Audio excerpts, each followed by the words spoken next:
ദൈവത്തിന് സ്തോത്രം. പന്നിയെക്കുറിച്ചുള്ള സത്യങ്ങളും മനുഷ്യന്റെ ബുദ്ധി തെളിയുന്നതും. മർക്കോസ് എഴുതിയ സുവിശേഷം 5-ാം അധ്യായം അതിന്റെ 7-ാമത്തെ വചനം.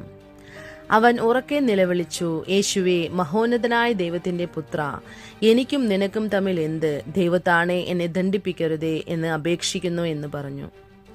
ഇവിടെ പിശാച് ദൈവത്തിന്റെ മകനാണ്, മഹോന്നതനായ ദൈവത്തിന്റെ പുത്രൻ എന്ന് മഹിമപ്പെടുത്തുന്നു, അവനെ ബഹുമാനിക്കുന്നു. യേശു സത്യമായും ദൈവപുത്രൻ, ഇസ്രയേലിന്റെ പുത്രൻ എന്ന് പുറപ്പാട് 4:22 പറയുന്നു. എന്നാൽ സത്യമായ ദൈവപുത്രനെ അവർ എങ്ങനെ സംസാരിക്കുന്നു? എത്ര മര്യാദയില്ലാതെയാണ് സംസാരിക്കുന്നത്. കല്ലെറിയുന്നതും അവരെ കൊല്ലാൻ നോക്കുന്നതുമാണ് അവരുടെ പ്രവൃത്തി. പക്ഷെ പിശാചോ മഹോന്നതനായ ദൈവത്തിന്റെ പുത്ര എന്ന് ദൈവത്തെ മഹത്വപ്പെടുത്തുന്നു. എന്നെ ദണ്ഡിപ്പിക്കരുതേ എന്ന് ദൈവത്തിന്റെ പേരിൽ സത്യം ചെയ്യുന്നു. ഇത് നാം മനസ്സിലാക്കേണ്ടതാണ്. പിശാച് മനുഷ്യനെ എത്ര കാലമായി വേദനിപ്പിച്ചുകൊണ്ടിരിക്കുന്നു. അവൻ രാവും പകലും കല്ലറകളിലും മലകളിലും ഇടവിടാതെ നിലവിളിച്ച് താൻ കല്ലുകൊണ്ട് ചതച്ച് കല്ലറകളിൽ പാർത്ത് പലപ്പോഴും അവന് വിലങ്ങ് ചങ്ങലയും കൊണ്ട് ബന്ധിച്ചിട്ട് അവൻ വലിച്ചു പൊട്ടിച്ചും ഉരുമ്മി ഒടിച്ചും കളഞ്ഞു. ആർക്കും അവനെ അടുക്കുവാൻ കഴിഞ്ഞില്ല. എത്ര ക്രൂരതയാണ് അവന്റെ വേദന! ഇതാ ക്രൂരത എന്ന് പറയുന്നു, കേൾക്കുന്നവർ ആരുമില്ല. ഉറക്കെ പറയുന്നു, ന്യായവിസ്താരമില്ല. ഇത് ഇയ്യോബിന്റെ വേദനാ സമയത്ത് പറഞ്ഞത്. പിശാചും മനുഷ്യനെ എങ്ങനെയെല്ലാം വേദനിപ്പിക്കുന്നു, എന്നാൽ തന്നെ വേദനപ്പെടുത്തരുതേ എന്ന് അപേക്ഷിക്കുന്നു. ഇവിടെ വേദനിപ്പിക്കരുത് എന്നതിന്റെ അർത്ഥം ലൂക്കോസ് 8:31 പാതാളത്തിലേക്ക് പോകുവാൻ കൽപ്പിക്കരുത് എന്ന് അവനോട് അപേക്ഷിക്കുന്നതാണ്. മനുഷ്യൻ മരിച്ചതിനു ശേഷം ഉടനെ പാതാളത്തിൽ പോയി വേദന അനുഭവിക്കുന്നു. ലൂക്കോസ് 16:23 പാതാളത്തിൽ യാതന അനുഭവിക്കുമ്പോൾ എന്ന് എഴുതിയിരിക്കുന്നു. ഇതാണ് മനുഷ്യനെ കുറിച്ചുള്ള സത്യം. മത്തായി 8:29 പിശാച് തന്നെ വേദനിപ്പിക്കരുത് എന്ന് പറയുന്നതിന്റെ അർത്ഥം സമയത്തിന് മുമ്പേ ഞങ്ങളെ ദണ്ഡിപ്പിക്കരുതേ എന്നാണ് ഇവിടെ എഴുതിയിട്ടുള്ളത്. പിശാചിനെ പാതാളത്തിൽ കൊണ്ടുപോകുന്നതിന് ഒരു സമയമുണ്ട്. ആ സമയം വരും വരെ അവൻ ഈ ഭൂമിയിൽ മനുഷ്യനെ വേദനിപ്പിച്ചുകൊണ്ടേയിരിക്കും. മനുഷ്യന്റെ അവസ്ഥ എത്ര മോശമാണ്! മനുഷ്യനിത് ചിന്തിക്കുന്നുണ്ടോ? അശുദ്ധാത്മാവ് പിടിച്ച മനുഷ്യൻ സുബോധം വന്നും വസ്ത്രം ധരിച്ചിരിക്കുന്നതും എല്ലാവരും കണ്ടു. ആ അശുദ്ധാത്മാവ് പന്നിക്കൂട്ടത്തിൽ ചെന്ന് അത് കടലിൽ വീർപ്പ് മുട്ടി ചത്തതും എല്ലാവരും അറിയുന്നു. ഇപ്പോൾ ആ പട്ടണത്തിൽ പിശാചില്ല. അത് പന്നിയോട് കടലിന്റെ അടിയിൽ പോയി. ഈ പിശാചിൻ്റെത് തന്ത്രമാണ്. ആ പന്നിക്കൂട്ടത്തിന്റെ ഉടമസ്ഥനെ പിശാച് വശപ്പെടുത്തിയതാണ്. യേശുവിനെ ആ പ്രദേശത്തിൽ കടക്കാൻ സമ്മതിപ്പിക്കാതെ ഈ പ്രദേശത്തിന്റെ അതിർ വിട്ടു പോകുവാൻ തന്നെ അവർ അപേക്ഷിക്കുന്നു. പിശാചിന്റെ തന്ത്രങ്ങളെ നിങ്ങൾ അറിയാത്തവരല്ലല്ലോ. ഒരു മനുഷ്യനെ എത്രകാലം വച്ചിരിക്കും? അവൻ അവന്റെ കൈ തവറിപ്പോയി. ഇനി അടുത്ത മനുഷ്യനെ എങ്ങനെ നാം കൈവശപ്പെടുത്തുന്നത്? പന്നിക്കൂട്ടത്തിൽ കടന്ന് പന്നികൾ കടലിൽ ചത്താലേ പന്നിയുടെ ഉടമസ്ഥൻ യേശുവിന് വിരോധമായി പോവുകയുള്ളൂ. പിശാചിന് ആദരവായിരിക്കുന്നതാണ് അവന്റെ തന്ത്രം. യേശുവിനെ ഈ അതിർ വിട്ടു പോകണമെന്ന് പറഞ്ഞതിന്റെ അർത്ഥം എന്താണ്? അവർ പിശാചിന് ആദരവായി ഇരിക്കുന്നവർ എന്നാണ് അർത്ഥം. ഈ 2000 പന്നികളെ ചിലർ 1 കോടി വിലയായി കാണുന്നു.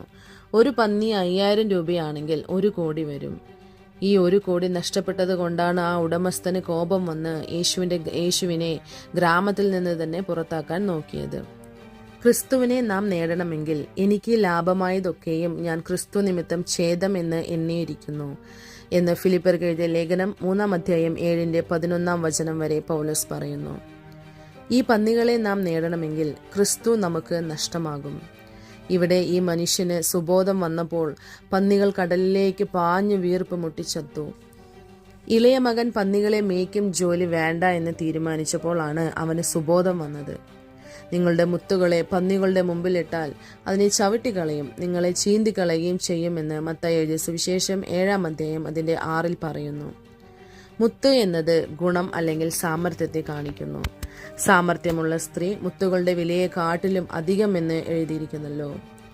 ഈ പന്നി ഗുണം എന്നത് ദുർഗുണം, മുത്ത് എന്നത് നൽഗുണത്തെ കാട്ടുന്നു. പന്നി എന്ന ദുർഗുണമാണ് പരിശുദ്ധാത്മാവിനെ നഷ്ടപ്പെടുത്തുന്നത്. വീണ്ടെടുപ്പ് നാളിനായി മുദ്രയിട്ടിരിക്കുന്ന പരിശുദ്ധാത്മാവിനെ ദുഃഖിപ്പിക്കുന്ന ഗുണമാണ് ഈ പന്നി. നൽഗുണത്തിൽ അഭിഷേകമുണ്ടാകും, പക്ഷെ ദുർഗുണത്തിൽ അഭിഷേകമുണ്ടാകില്ല. കയ്പും കോപവും എന്ന ദുർഗുണം പിശാചിനുള്ളതാണ്. പിശാചിന് ഇടം കൊടുക്കാതെ നാം സൂര്യൻ അസ്തമിക്കുവോളം നിങ്ങൾ കോപം വെച്ചുകൊണ്ടിരിക്കരുത് എന്ന് എഫെസ്യർക്ക് എഴുതിയ ലേഖനം 4:22 മുതൽ 26 വരെയുള്ള വചനങ്ങളിൽ പൗലോസ് പറയുന്നു. 1 ശമൂവേൽ 18:6 ശൗൽ 1000 കൊന്നു, ദാവീദോ 10,000 എന്ന് പാടി. അപ്പോൾ ശൗൽ ഏറ്റവും കോപിച്ചു. സൂര്യൻ അസ്തമിച്ചിട്ടും അവന്റെ കോപം മാറാത്തത് കൊണ്ടാണ് പിറ്റേന്നാൾ ദൈവത്തിന്റെ പക്കൽ നിന്നുള്ള ദുരാത്മാവ് ശൗലിന്റെ മേൽ വന്നു അവനെ അലയിച്ച് അവനെ നഷ്ടപ്പെടുത്തുവാൻ ഇടയായത്. കയ്പ്, കോപം എന്ന ദുർഗുണം ഒരു പന്നിയാണ്. നൽഗുണമെന്ന മുത്ത് ഇതിന് എതിരെയുള്ളതും. നമ്മുടെ ബുദ്ധിയെ സുബോധത്തോടെ വയ്ക്കുകയാണെങ്കിൽ പന്നികൾ കടലിൽ പോയി ചാകും. പന്നി മേയ്ക്കുന്ന ജോലി വേണ്ടാമെന്ന് നമ്മുടെ ബുദ്ധി തെളിഞ്ഞ് നാം പിതാവിന്റെ അടുത്ത് പോയി ചേരാം. ഈ പിശാച് പന്നിക്കൂട്ടത്തിൽ ചെന്ന് കടലിൽ പോയി എന്നുള്ളത് സത്യമാണ്. പക്ഷെ ഇപ്പോഴും അത് പാതാളത്തിൽ പോയിട്ടില്ല. ഇതിൽ കടൽ എന്നാൽ പെരുവെള്ളം എന്ന് വെളിപ്പാട് 17 എഴുതിയിട്ടുണ്ട്. പെരുവെള്ളം നമുക്ക് സമുദ്രത്തിൽ കാണാൻ പറ്റും. വെളിപ്പാട് 17:15 പെരുവെള്ളം എന്നാൽ വംശങ്ങളും പുരുഷാരങ്ങളും ജാതികളും ഭാഷകളും അത്രേ.